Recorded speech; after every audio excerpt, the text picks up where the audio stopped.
सुप्रभातं छात्राः। अद्य वयं दशमकक्षायाः पाठ्यपुस्तकस्य त्रयोदशः पाठः पठामः। पाठस्य नाम अस्ति चित्रकाव्यं। चित्रकाव्यं या शब्दाचा अर्थ आहे मनोरंजक काव्य कंठस्थीकरणार्थम म्हणजे पाठांतरासाठी।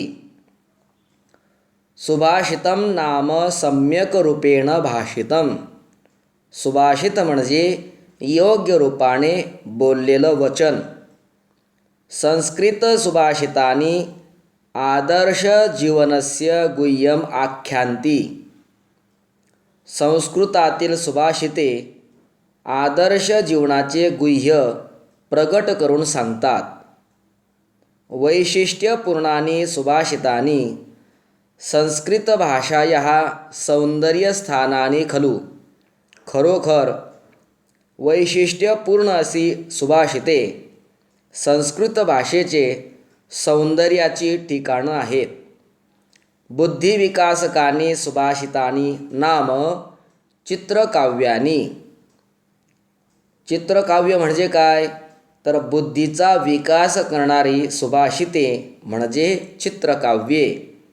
तानि रंजकानि अपि सन्ति। हे चित्रकाव्य अत्यंत रंजक सुद्धा असतात।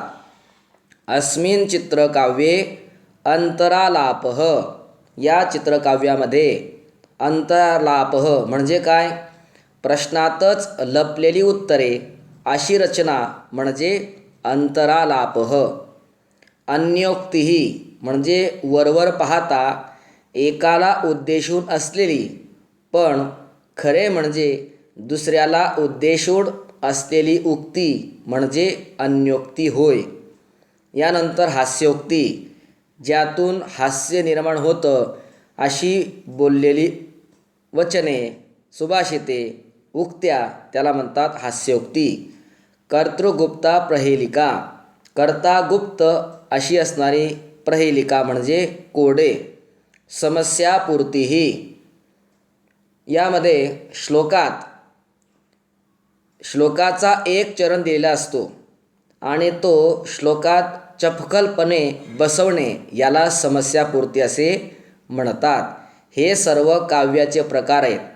यामध्ये भावनेपेक्षा बुद्धीला आवाहन करणारे असे नमुने या पाठामध्ये एकत्र दिलेले आहेत। इत्यादय सुभाषितानां प्रकारा सन्ति। अशा प्रकारे सुभाषितांचे प्रकार आहे। सर्वप्रथम आपण पहिल्या सुभाषिताला सस्वर गायन करूया। कंसंजघान कृष्णः काशीतलवाहिनी गंगा केदारपोषणरतः कंबलवंतं न बाधते शीतं। या श्लोकाचा सरळ अर्थ पहा। कृष्णाने कोणाला ठार मारले। कंसंजघान कृष्ण म्हणजे कृष्णाने कोणाला ठार मारले। काशी तलवाहिनी गंगा शीतल जलप्रवाह असलेली गंगा कुठे आहे। केदार पोषणरताः आपल्या बायका मुलांचे पोषण करण्यामध्ये कोण गडलेले आहे मग्न आहे। कम बलवंतम न बाधते शीतम कोणत्या बलवान माणसाला थंडीचा त्रास होत नाही। वरवर पाहता या श्लोकाचा सरळ अर्थ मी आपल्याला सांगितला। यामध्ये प्रत्येक चरणात एक एक प्रश्न आहे म्हणजे 4 चरणात 4 प्रश्न आहेत आणि या प्रश्नामध्येच याचं उत्तर लपलेलं आहे। कारण हा अंतरालाप म्हणजे श्लोकातच प्रश्नांची उत्तरे लपलेली असणे अशी रचना याला म्हणतात अंतरालाप। तर या श्लोकाचं स्पष्टीकरण पुस्तकातच दिलेलं आहे ते आपण पाहूया। हे बघा या ठिकाणी स्पष्टीकरणम। श्लोक क्रमांक 1 अंतरालापस्य उदाहरणम एतत्। एतत् म्हणजे हे अंतरालापाचे म्हणजेच प्रश्नात लपलेली उत्तरे अशी रचना याला म्हणतात अंतरालाप। अंतरालापाचं हे उदाहरण आहे. अत्र प्रश्नचतुष्टयं वर्तते. या ठिकाणी 4 प्रकारचे प्रश्न आहेत. प्रश्ने एव तस्य उत्तरं वर्तते. प्रश्नामध्येच त्याचे उत्तर आहे. एषा शब्दालंकारस्य चमत्कृतिः. ही शब्दालंकाराची चमत्कृती आहे, चमत्कार आहे. कस्यचित् अक्षरस्य संयोजनेन विघटनेन वा प्रश्नस्य उत्तरं प्राप्यते. कस्यचित् कोणत्या तरी अक्षरस्य अक्षराचे संयोजनाने जोडण्याने वा अथवा विघटनेन म्हणजे विच्छेद केल्याने वेगळं केल्याने प्रश्नस्य उत्तरं प्राप्यते म्हणजे प्रश्नाचं उत्तर प्राप्त होतं. यथा ज्याप्रमाणे कं संजघान कृष्णः. कृष्णाने कोणाला मारले. कः कृष्णः कं मारितवान. कृष्णाने कोणाला मारले. उत्तरम कंसम. या क आणि अनुस्वार आणि स आणि अनुस्वार हे दोघं वेगळे शब्द आहेत, परंतु दोघांना जोडलं तर शब्द तयार होतो कंसम, कंसाला. कंसम जघान कृष्णः. कंसन जघान कृष्णः म्हणजे कृष्णाने कंसाला मारले.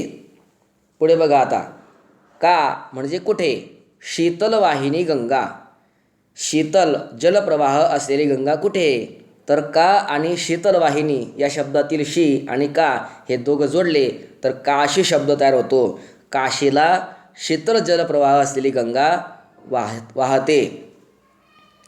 काशी तलवाहिनी गंगा. के म्हणजे कोण. दार पोषणरताः. दारा नाम पत्नी. दारा म्हणजे काय पत्नी. दाराणाम पोषणे के रतः. पत्नीचे पोषणामध्ये कुटुंबाच्या पोषणामध्ये कोण मग्न आहे. तर या ठिकाणी पहिला जो सर्वनामाचा के आहे आणि दार पोषणरता या शब्दातील जो दार शब्द आहे तो के आणि दार जोडायचा. केदार. केदार पोषणरताः म्हणजेच केदारः नामक्षेत्राने. केदारः म्हणजे काय पिकाने भरलेली शेतं. तर शेतांची मशागत करणारा जो शेतकरी आहे, पिकांचं संरक्षण करणारा मशागत करणारा जो शेतकरी आहे तो आपल्या बायका मुलांचं पोषण करण्यामध्ये मग्न आहे. कम म्हणजे कोणाला. बलवंतम बलवानाला. न बाधते बाधत नाही. शीतम थंडी. कोणाला असा कोणता बलवान आहे की त्याला थंडी बाधत नाही. उत्तर कम हे सर्वनाम आणि बलवंतमचं बल हे 2 अक्षरं कमला जोडायची आहेत. कंबल म्हणजे काय कांबळी किंवा घोंगडी ज्याला म्हणतात. कंबलवंतम एक अंगावर शाल ज्याने घेतलेली आहे असा कंबलवंतम. शीतम न बाधते. कंबल म्हणजे घोंगडी कांबळी ज्याने अंगावर घेतलेली आहे त्याला थंडीचा त्रास होत नाही. यह कंबलम धारयती तम शीतम न बाधते. जो कांबळी धारण करतो अर्थात घोंगडी पांघरतो, शॉल पांघरतो, चादर पांघरतो त्याला थंडीचा त्रास होत नाही. अशा या पहिल्या श्लोकाचा अर्थात अंतरालापाने युक्त असताना या श्लोकाचा अर्थ या ठिकाणी सांगितला. आता आपण शार्दूल विक्रीडितम या वृत्तातील जो श्लोक आहे यामध्ये अन्योक्ती सांगितलेली आहे. वरवर पाहता एकाला बोलणं आणि खरं दुसऱ्याला ते सांगायचं असतं त्याला म्हणतात अन्योक्ती. तर श्लोक आपण सर्वजण शुद्ध उच्चाराने आणि सस्वर गाऊया. रे रे चातक सावधान मनसा मित्र क्षणं क्षूयताम् अंभोदा बहवोपि सन्ति गगने सर्वेपि नैतादृशः केचिद् वृष्टिभिरार्द्रयन्ति वसुधां गर्जन्ति केचिद् वृथा यं यं पश्यसि तस्य तस्य पुरतो मा ब्रूहि दीनं वचः. या श्लोकाची अन्योक्ती सांगणारा हा श्लोक आहे. याचं स्पष्टीकरण आपण पाहूया.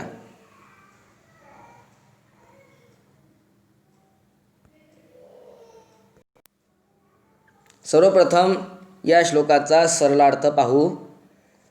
रे रे चातक, अरे मित्र चातका, सावधान मनसा क्षणं श्रूयताम, लक्षपूर्वक क्षणभर मनाने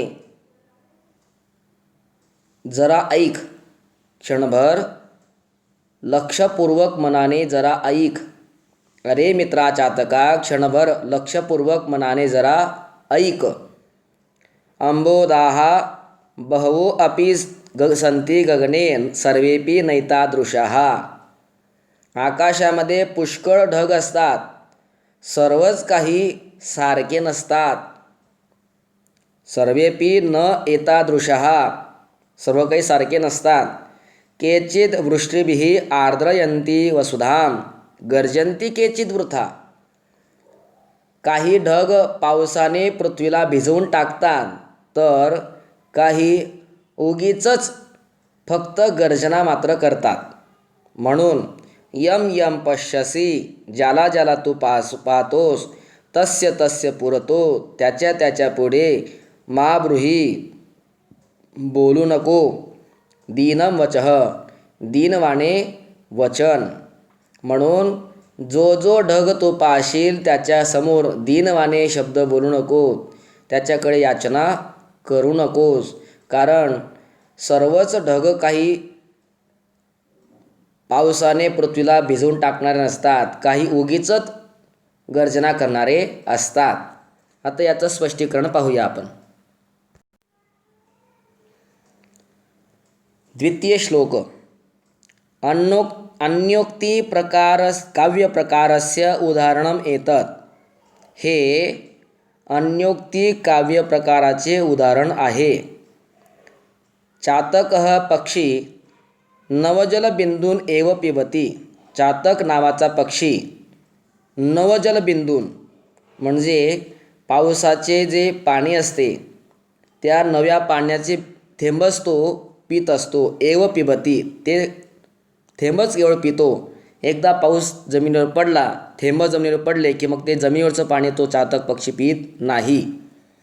अतः मेघः एव तस्य आश्रयः. म्हणूनच मेघच त्याचा आश्रय आहे. कोणाचा? चातक पक्षाचा. सर्वे मेघाः जलदायकाः न, परंतु सर्वच जे ढग असतात हे पावसाचा वर्षाव, पाण्याचा वर्षाव करणारे नसतात. केचन म्हणजे काही, वसुधाम वृष्टिभिः आर्द्रयन्ति. काही वसुधाम म्हणजे पृथ्वीला, वृष्टिभी पावसाने, आर्द्रयंती म्हणजे ओली करतात. केचन वृथा गर्जंती. केचन म्हणजे काही, वृथा म्हणजे व्यर्थ, एव म्हणजे च, गर्जंती म्हणजे गर्जना करतात. काही व्यर्थच गर्जना करतात.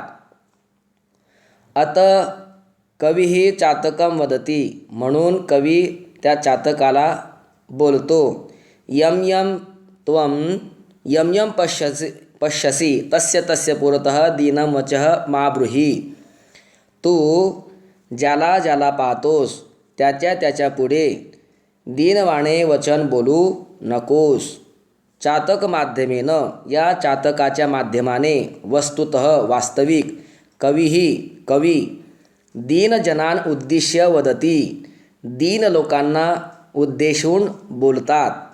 ये ये धनिकाः तेषां पुरतः दीनतया याचना मा कुरुत. जे जे तुम्ही धनिक पाहतात त्या सर्व धनिकांच्या पुढे दीनवाणी याचना करू नका. कारण यतः म्हणजे कारण, सर्वे दानशूराः न सन्ति. सर्वच धनिक लोक हे दानशूर नसतात. म्हणून धनिक मनुष्य दिसला की दीनवाणी याचना करू नका, कारण सर्वच धनिक हे दानशूर नसतात. एखादा धनिक असतो, तो दाता असतो, तो सर्वांना देऊन तृप्त करतो. आणि काही केवळ देऊ, उद्या देऊ, परवा या, 10 दिवसांनी या, तुमचं सर्व काम करून टाकू, अशा प्रकारे नुसतं गफोड शंकासारखे केवळ ते गर्जना करतात धनिक लोक, देत मात्र काही नाही. म्हणून हे दीनजनांनो, आपण जे जे धनिक लोक दिसतील त्यांच्या पुढे दीनवाणे याचना करू नका, कारण सर्वच लोक दानशूर नसतात. असा या श्लोकाचा स्पष्टीकरणात्मक अर्थ आहे. आता तृतीय श्लोक पाहूया. अनुष्टुप वृत्तातील हा श्लोक आहे. वैद्यराज नमस्तुभ्यं यमराज सहोदर, यमस्तु हरति प्राणान् त्वं तु प्राणान् धनानि च. या श्लोकामध्ये हास्योक्ती आहे. यमराज सहोदर म्हणजे यमराजाचा सक्का भाऊ. सहोदर म्हणजे काय? समानम उदरम यस्य सह, बहुव्रीही समास. सहोदर. तुभ्यम म्हणजे तुला. कोणाला? वैद्यराज. वैद्यराज तुम्हाला नमस्कार असो, तुम्हाला नमन आहे, नमस्कार आहे. या श्लोकाचा सरळ अर्थ पहा. यमराजाचे सख्खे बंधू असलेले वैद्यराज तुम्हाला नमस्कार असो. वैद्यराज म्हणजे कोण? वैद्य, डॉक्टर. त्यांना नमस्कार केलेला आहे. पण काय म्हणून नमस्कार केला आहे? यमराजाचे सहोदर. यम कोण? जो मृत्यूलोकामध्ये जन्माला आलाय, त्याला मारण्याचं काम जी देवता करत असते त्याला यमराज असं म्हणतात. आयुष्य संपल्यावर नेण्याचं काम करणारी देवता, मृत्युमुखी पाडणारी देवता, काळाची झडप घालणारी देवता म्हणजे यमराज होय. त्याप्रमाणेच वैद्यराज आपण सुद्धा यमराजाचे सख्खे बंधू आहात. उलट यमराजापेक्षाही तुम्ही श्रेष्ठ आहात. कारण यमस्तु हरति प्राणान, यम तर केवळ प्राणांचं हरण करतो, परंतु हे वैद्यराज तुम्ही मात्र त्वं तु प्राणान धनानि च, तुम्ही तर प्राणाचं हरण तर करतातच, पण त्यासोबत धनाचंही हरण करतात. म्हणजे अगोदर भरपूर तुम्ही पैसे घेतात, ऑपरेशन करतात, याला पैसे लागत आहेत, त्याला पैसे लागत आहेत सांगतात. 1 लाख जमा करा, 2 लाख जमा करा सांगतात. पैसे दिले गेले की मग हळूच एके दिवशी येतात आणि हळूच म्हणतात, सॉरी, आम्ही आपल्या पेशंटला वाचवू शकलो नाही. म्हणजे धन तुम्ही परत करता का? नाही. जे पैसे तुम्ही भरलेले आहेत पेशंटच्या नातेवाईकांनी, ते पैसे तर तुम्ही घेतातच, परंतु त्या पेशंटचा प्राणसुद्धा तुम्ही हरण करतात. यमराज फक्त प्राणांचं हरण करतो. पण हे वैद्यराज तुम्हाला नमस्कार असो, तुम्ही यमराजाचे सख्खे बंधू आहात. नुसते सख्खे नाही तर मोठे बंधू आहात. कारण यम फक्त प्राणांचं हरण करतो, पण तुम्ही मात्र धनासहित प्राणाचं हरण करतात. म्हणून तुम्हाला नमस्कार असो. लक्षात आलं? याप्रमाणे तृतीय श्लोकाचं स्पष्टीकरण पहा. हे यमराज सहोदर वैद्यराज, हे यमराजाच्या बांधवा, हे यमराजाचे बंधू वैद्यराज, तुभ्यम नमः, तुम्हाला नमस्कार असो. यम तू प्राणान हरती, यम तर प्राणांचं हरण करतो, किंतु परंतु त्वं तु प्राणान धनानि च सर्वं हरसी, परंतु हे वैद्यराज तू तर प्राण आणि धन सर्वच हरण करतोस. एतेन श्लोकेन कविः धनलुब्धान अपरिपक्व वैद्यान निंदन्ति हासंच जनयती. या श्लोकातून कविराज धनलोभी असणारे जे अपरिपक्व वैद्य आहेत अशा वैद्यांची निंदा करतात आणि हास्य निर्माण करतात. जे केवळ धनाच्या लोभाने दवाखाना चालवतात, हॉस्पिटल चालवतात, असे धनलोभी असणारे अपरिपक्व वैद्य डॉक्टर त्यांची या कवीने निंदा केलेली आहे. तुम्ही धनही घेतात आणि पेशंटचा प्राणही घेतात आणि म्हणून हास्य या ठिकाणी निर्माण केलं आहे की तुम्ही यमाचे सख्य बंधू आहात. यम फक्त प्राणच नेतो पण तुम्ही धनसहित प्राण घेऊन जातात. चतुर्थ श्लोक पहा. हा सुद्धा अनुष्टुप वृत्तातील आहे. राक्षसेभ्यः सुतां हृत्वा जनकस्य पुरीं ययौ अत्र कर्तृपदं गुप्तं यो जानाति स पंडितः. या श्लोकाचा अर्थ पहा. प्रथम वाचनात कळणारा अर्थ. श्लोकाचं प्रथम वाचन केल्यानंतर जो अर्थ कळतो तो अर्थ आपण अगोदर त्याचं चिंतन करूया. राक्षसेभ्यः सुतां हृत्वा, राक्षसांकडून मुलगी पळवून, हृत्वा म्हणजे काय, पळवून घेऊन, कोणीतरी जनकस्य पुरीं ययौ, जनकाच्या नगरीला गेला. अत्र कर्तृपदम गुप्तम, या ठिकाणी कर्ता गुप्त आहे. यो जानाति स पंडितः, जो ओळखेल तो खरा पंडित होय. आता दुसऱ्या वाचनात कळणारा अर्थ आणि या कर्तृगुप्ता या प्रहेलिकेचं उत्तर काय आहे लक्ष द्या. राक्षसांचा राजा रावण जनकाची मुलगी सीता तिचं हरण करून पळवून आपल्या नगरीला गेला, असं या श्लोकाचा मूळ मुख्य अर्थ निघत असतो. आपण स्पष्टीकरण पाहूया जेणेकरून या श्लोकाचा चांगल्या प्रकारे अर्थ स्पष्ट होईल. लक्ष द्या. चतुर्थ श्लोक. चित्रकाव्यस्य अपरः प्रकारोऽयं, चित्रकाव्याचा दुसरा हा प्रकार आहे. अस्य सरलार्थः वर्तते, याचा सरळार्थ आहे. कश्चन जनः राक्षसेभ्यः सुतां हृत्वा जनकस्य पुरीं गतः. काही लोक राक्षसांपासून मुलीचे हरण करून जनकाच्या नगरीला गेले, जनकाच्या पुरीला गेले. अपरः अर्थ, आता दुसरा अर्थ याचा.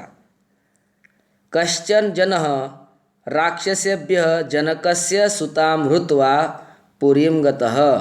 कश्चन जनः म्हणजे कोणीतरी राक्षसांपासून जनकस्य सुतां हृत्वा, जनकाची मुलगी तिचं हरण करून नगरीला गेले. पुरीं गतः म्हणजे काय, नगरीला गेले. अत्र कर्तृपदम गुप्तम तद अन्वेष्टव्यम, या ठिकाणी कर्ता हे पद गुप्त आहे आणि ते शोधायला पाहिजे. रामायणे ईदृश कोपी उल्लेख नास्ति. रामायणामध्ये अशा प्रकारे कोणताही उल्लेख नाही. न कोपी राक्षसेभ्य वृतां सुतां हृत्वा जनकपुरीं पितृपुरीं गतः. न कोपी म्हणजे कोणीही राक्षसेभ्य राक्षसांपासून सुतां हृत्वा मुलीचे हरण करून जनकपुरीं म्हणजे पितृपुरीं गतः, कोणीही राक्षसांपासून मुलींचं हरण करून जनकपुरीला अर्थात पित्याच्या पुरीला गेलं नाही. न वा जनकसुतां राक्षसेभ्य हृत्वा स्वपुरीं गतः, अथवा नाही जनकसुतां जनकाची मुलगी राक्षसेभ्य राक्षसांपासून हृत्वा हरण करून स्वपुरीं गतः स्वतःच्या पुरीला कोणी गेलं नाही. प्रत्युत उलट राक्षसानां इभ्य राक्षसेभ्य इति षष्ठी तत्पुरुष समासः ग्रहणीयः. राक्षसेभ्य ही षष्ठी विभक्ती न घेता, राक्षस या शब्दाची षष्ठी विभक्ती न घेता किंवा पंचमी विभक्ती न घेता, लक्ष द्या, राक्षसात राक्षसाभ्याम राक्षसेभ्य अशी पंचमी विभक्ती बहुवचन न घेता या ठिकाणी षष्ठी तत्पुरुष समास घ्यायला पाहिजे, ग्रहणीय घ्यायला पाहिजे. मग हा समास काय होतो, राक्षसानाम इभ्य म्हणजे तेन उत्तरम प्राप्यते, त्यामुळे उत्तर मिळते. राक्षसानां इभ्य, इभ्य म्हणजे राजा, राक्षसांचा राजा कोण आहे? रावणः, तो रावण. तेन अर्थसंगती अपि भवति, त्यामुळे अर्थाची संगतीसुद्धा होते. यथा, ज्याप्रमाणे. रावणः म्हणजे कोण? राक्षसानां इभ्य, राक्षसेभ्य म्हणजे रावणः. जनकस्य सुता मृत्वा पुरीं गतः, जनकाची मुलगी तिचं हरण करून स्वतःच्या पुरीला, नगरीला, लंकापुरीला गतः म्हणजे गेला. अशा प्रकारे अर्थ केला राक्षसानां इभ्य षष्ठी तत्पुरुष समास, तर मग राक्षसांचा राजा रावण हा कर्ता यातून मुख्य बाहेर पडतो आणि या संपूर्ण सुभाषिताचा अर्थही योग्य रीतीने स्पष्ट होतो. लक्ष द्या, उपजाती या वृत्तातील हा श्लोक आहे. ही एक प्रहेलिका आहे म्हणजे कोडे आहे. अयम न भक्तो न च पूजको वा घंटां स्वयं नादयते तथापि धनं जनेभ्यः किल याचतेयं न याचको वा न च निर्धनो वा. या श्लोकाचा सरळ अर्थ पाहूया. सरळ अर्थमध्ये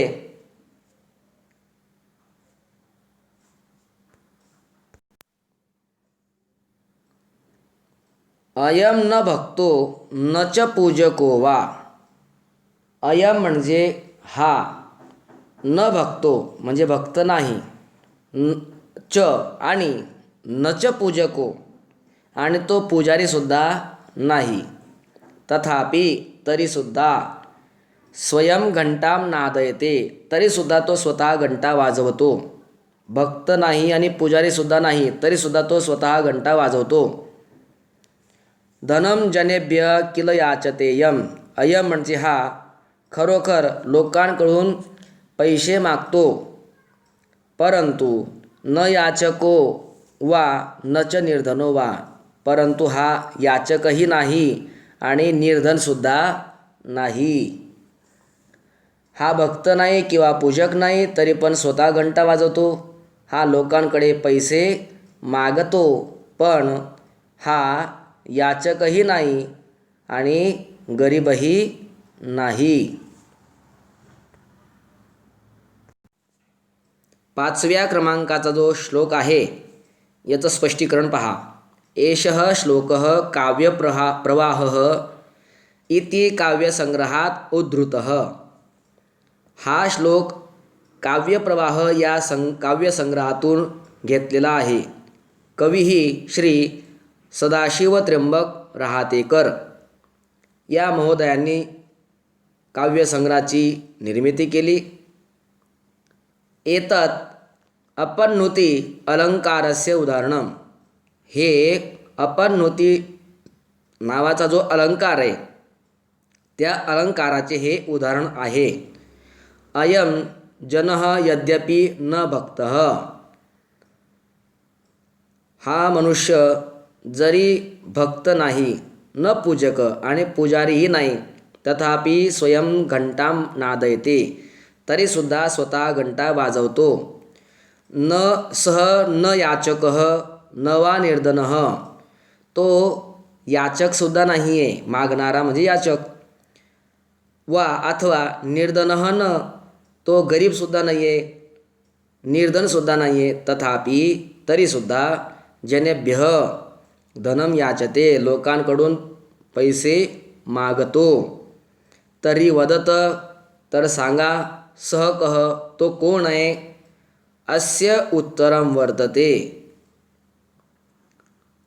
याचे उत्तर आहे. कह हवान या कलो, हा जो शब्द आहे ना याला उलटा वाचायचा. बघा, विपरीत क्रमेण पठत, उलट्या क्रमाने वाचन करा. लोकयान वाहकः, लोकयान वाहक म्हणजे बस वाहक, बस कंडक्टर, त्याला म्हणतात संस्कृतमध्ये लोकयान वाहकः. लक्षात आलं? जो पुजारी नाही आणि भक्त नाही तरी घंटा वाजवतो याचक नाही आणि निर्धनही नाही तरी लोकांकडून पैसे मागतो. याचं उत्तर आहे बस कंडक्टर.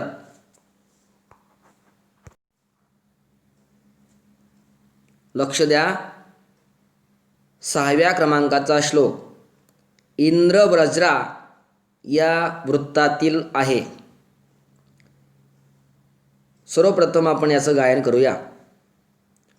रामाभिषेके जलमाहरन्त्या हस्तात् श्रुतो हेमघटो युवत्यः सोपानमार्गेण करोति शब्दं ठन ठन ठठन ठन ठठठन ठठन ठः. पुन्हा लक्ष द्या. शेवटची ओळ. सोपानमार्गेण करोति शब्दं ठन ठन ठठन ठन ठठठन ठठन ठः. प्रथम 2 ठ आहेत आणि दोघांवर अनुस्वार आहेत. ठन ठन. नंतर परत 2 ठ आहेत आणि दुसऱ्यावर अनुस्वार आहे ठठन. तिसरा 1 ठ आहे आणि त्यावर अनुस्वार आहे ठम. नंतर 3 ठ आहेत आणि तिसऱ्यावर अनुस्वार आहे ठठठन. नंतर 2 ठ आहेत, दुसऱ्यावर अनुस्वार आहे ठठन आणि शेवटी 1 ठ आहे त्याला विसर्ग आहे ठह. ठन ठन ठठन ठन ठठठन ठठन ठह. ही एक प्रकारची समस्यापूर्ती आहे. म्हणजे श्लोकाचा एक चरण श्लोकामध्ये चपकलपणे बसविणे यालाच समस्यापूर्ती असे म्हणतात. याचा सरळ अर्थ लक्ष द्या. शेवटच्या ओळीमध्ये समस्या आहे. या श्लोकामध्ये निरर्थक वाटणारी वाक्य आहे. कोणतं वाक्य? ठन ठन ठठन ठन ठठठन ठठन ठह. याचा काही अर्थ नाही आहे, पण ही निरर्थक असणारी ओळ ही श्लोकामध्ये चपखल बसावी याच्याकरता. चपखल म्हणजे काय? अगदी व्यवस्थित बसावी याच्याकरता ही समस्यापूर्ती असते. या श्लोकाचा अर्थ लक्षात घ्या. रामाच्या राज्याभिषेकाच्या वेळी पाणी आणणाऱ्या युवतीच्या हातातून निसटलेला सोन्याचा घडा जिन्यावरून आवाज करत पडतो. त्याचा आवाज कसा होतो? ठन ठन ठठन ठन ठठठन ठठन ठहा. अशा प्रकारे तो आवाज करतो. आपण आता याचं स्पष्टीकरण पाहू. श्लोक क्रमांक 6. समस्यापूर्ते हे उदाहरणम एतत्. हे समस्यापूर्तीचे उदाहरण आहे. ठठन ठठन ठन ठठठन ठठन ठहा इति समस्या वर्तते. अशा प्रकारची समस्या आहे.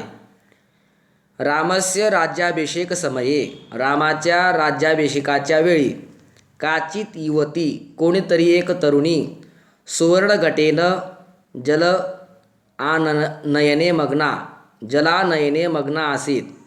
कोणीतरी एक युवती तरुणी सोन्याच्या घड्यामध्ये पाणी आणण्यामध्ये मग्न आसीत. सोपान मार्गेन गमन समये.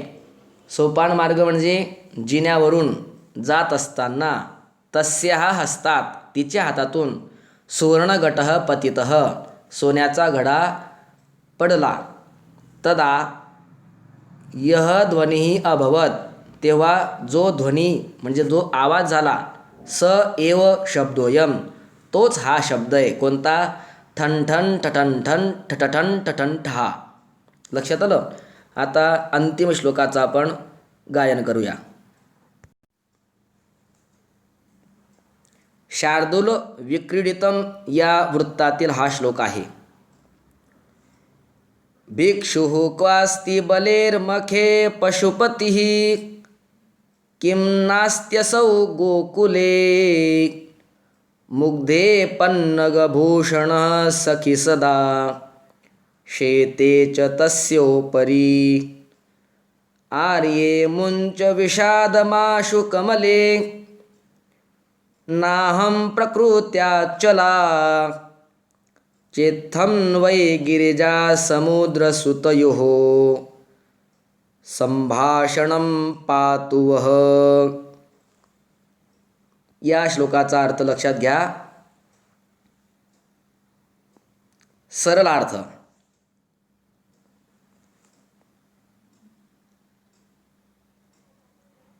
हा संवाद लक्ष्मी आणि पार्वती यांच्यातला आहे. बघा, भिक्षुः क्वास्ति, भिक्षू कुठे आहे? पार्वती उत्तर देते बलेरमखे, म्हणजे बळीराजाच्या यज्ञामध्ये वामन रूपाने गेला आहे. लक्ष्मी भगवान शंकराविषयी विचारते पार्वतीला की तुझे मालक तो भिक्षूप्रमाणे वेश धारण केलेला कुठे आहे? पण पार्वती स्वतःच्या मालकाचं कडे ते लक्ष न लावता लक्ष्मीच्या मालकाकडे म्हणजे भगवान विष्णूकडे ते लक्ष लावते आणि अत्यंत चातुर्याने ते शब्द बदलते. लक्ष्मी विचारते तुझा मालक तुझे पती भिक्षू कुठे आहे? पार्वती उत्तर देते तो तर बळीराजाच्या यज्ञात वामन रूपाने गेलाय ना.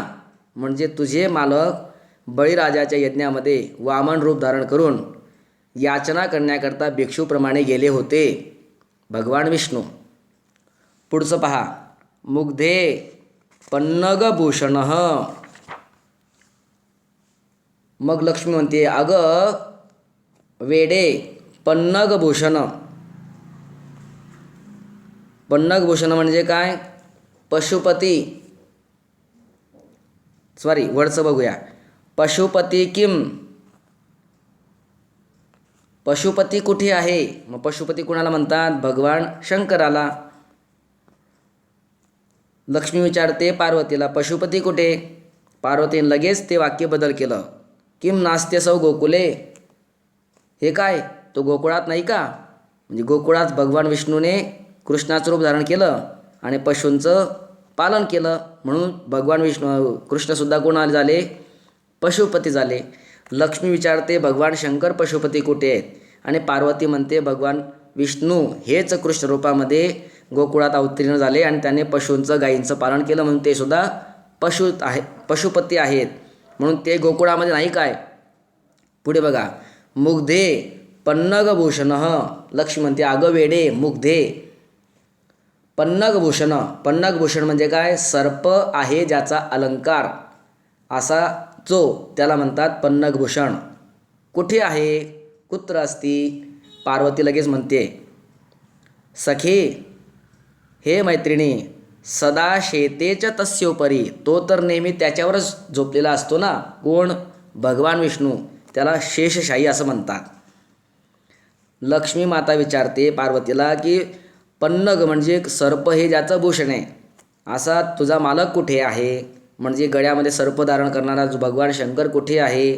पार्वती म्हणते अगं तो तर नेहमी त्याच्यावर झोपलेला असतो ना.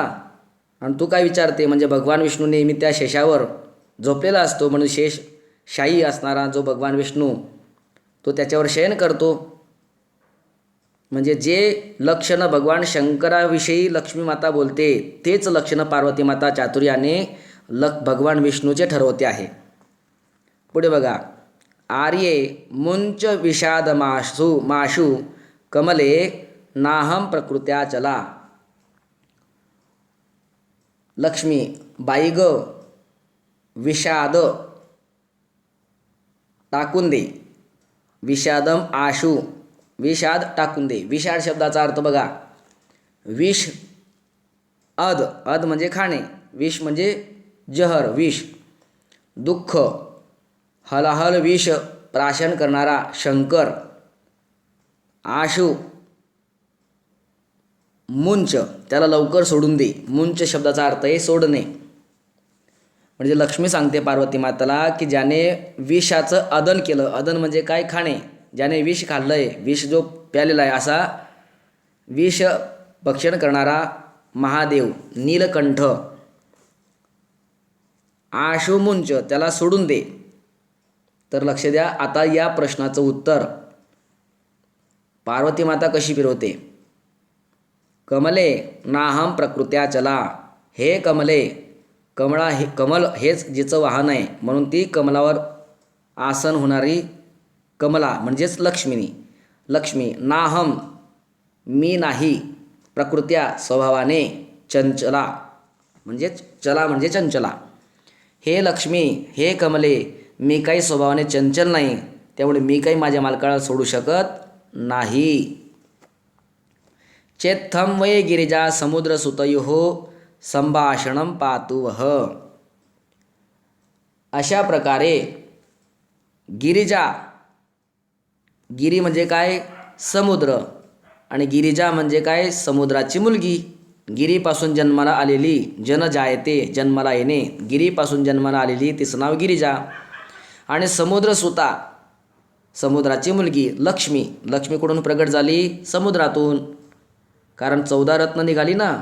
देवांनी आणि असुरांनी समुद्राचं मंथन केलं तेव्हा 14 रत्न निघाली. आणि त्या 14 रत्नामध्ये लक्ष्मी हे सुद्धा एक रत्न आहे. लक्ष्मी कौस्तुभ पारिजातक सुरा धन्वंतरीश चंद्रमा. अशा प्रकारे ही 14 रत्न निघाली. त्याच लक्ष्मी ही सुद्धा 14 रत्नापैकी एक आहे. म्हणून ती समुद्रातून निघाली असल्यामुळे समुद्र त्या लक्ष्मीचे वडील आहेत, पिता आहेत. अशा प्रकारे गिरिजा पर्वताची मुलगी आणि समुद्राची मुलगी दोघा पर्वत आणि समुद्राच्या मुलींचं संभाषण पातु वः म्हणजे आमचे रक्षण करो. वह म्हणजे तुमचे, तुम्हा सर्वांचे रक्षण करो. आता या संपूर्ण श्लोकाचा सरळ अर्थ मी आपल्याला सांगतो म्हणजे व्यवस्थित प्रकारे लक्षात येईल. लक्ष्मी म्हणते भिक्षू कुठे आहे?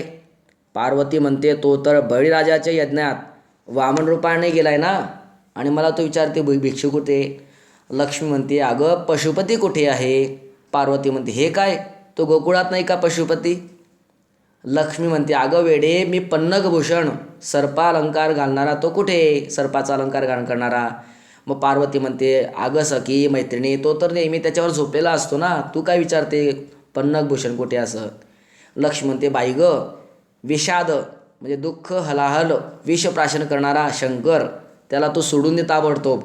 पार्वती म्हणते कमले, मी तुझ्यासारखी स्वभावाने चंचल नाही. अशा प्रकारे पार्वती आणि लक्ष्मी यांच्यातला हा संवाद तुमचे सर्वांचे रक्षण करो. या श्लोकाचं स्पष्टीकरण पहा. 7वा श्लोक. लक्ष्मी पार्वत्यो संवादोयम. हा लक्ष्मी आणि पार्वतीचा संवाद आहे. अत्र लक्ष्मी पार्वतीं शिवस्य उपस्थितीविषये प्रश्नान् पृच्छति. या ठिकाणी लक्ष्मी पार्वतीला शिवाच्या, भगवान शंकराच्या उपस्थितीच्या विषयी प्रश्न विचारते. तत्कृते सा ईदृशानी विशेषणानी योजयती. आणि त्या भगवान शंकराकरता, शिवाकरता ती अशा प्रकारची विशेषणांची योजना करते. येन ज्यामुळे शिवस्य अधनत्वम सूचितम भवती. ज्यामुळे भगवान शंकराचे अधनत्वम म्हणजे निर्धनत्वम, जो गरीब आहे, ज्याच्याकडे धन नाही आहे, धनिकत्व सूचित होत नाही. निर्धनिकत्व, ज्याच्याकडे धन नाही, अशा प्रकारे सूचित होतं. लक्ष्म्या हा एतम भावम ज्ञात्वा. लक्ष्मीचा अशा प्रकारचा भाव जाणून चतुरा पार्वती, चतुर असणारी पार्वती, आपी म्हणजे सुद्धा, सर्वाणी विशेषणानी सुबुद्ध्या नारायण प्रति परिवर्तयती. सर्व विशेषणे सुबुद्ध्या योग्य बुद्धीने, आपल्या बौद्धिक चातुर्याने नारायणाकडे परावर्तित करते, नारायणाकडे ते पाठवते, नारायणाकडे ती लावते. तयोः संवाद, त्यांचा हा संवाद. भिक्षुः म्हणजे शिव कुत्र अस्ति, कुठे आहे? बले हे मखे वामन रूपेण गत खलु. बळीराजाच्या यज्ञामध्ये वामन रूपामध्ये गेलेला आहे. लक्ष्मी म्हणते पशुपती कुत्र अस्ति, पशुपती कुठे आहे? पार्वती म्हणते किम असो गोकुळे नास्ति, काय तो गोकुळामध्ये नाही आहे? लक्ष्मी म्हणते मुग्धे अगं पन्नगभूषण कुत्र अस्ति. पन्नग म्हणजे काय? सर्प. भूषण म्हणजे अलंकार. सर्प हे ज्याचे अलंकार आहे असा तो कुठे आहे? पार्वती म्हणते सखी सदा तस्य शेषस्य उपरीच शेते. अगं तो तर नेहमी त्या सर्पाच्या म्हणजे शेषाच्या वरच झोपला असतो ना, शेते म्हणजे झोपणे. लक्ष्मी म्हणते आर्ये अगं आर्ये विषादम दुःखम विषम अत्ति सह विषादः शिवम तम मुंच. दुःखाचं नाश करणारा किंवा विष अदन करणारा, सेवन करणारा तो शिव, त्याला सोड. पार्वती म्हणते, कमले, हे कमळे, अहम, मी त्वत्सदृशी, तुझ्यासारखी प्रकृत्या स्वभावाने, न चला, चंचल नाही. तयोः ईदृश संवाद वह युष्मान पातु रक्षतु. त्या दोघांचा अशा प्रकारचा संवाद तुम्हा सर्वांचं रक्षण करो. अशा प्रकारे 7ही श्लोकांचा सरलार्थ आणि स्पष्टीकरणात्मक अर्थ आपण पाहिला. योग्य वाटला असेल तर निश्चितच आपण जर आपल्या या संस्कृत अध्ययन श्री BS धनगर या चॅनलला सबस्क्राईब केलं नसेल तर अवश्य आपण सर्व विद्यार्थ्यांनी संस्कृत विषयाचे जे जिज्ञासू आहेत, साधक आहेत, पाठक आहेत, या सर्वांनी या चॅनलला सबस्क्राईब करा, लाईक करा, शेअर करा आणि आपल्याला हा पाठ कसा वाटला याविषयी कमेंटसुद्धा करा. धन्यवाद.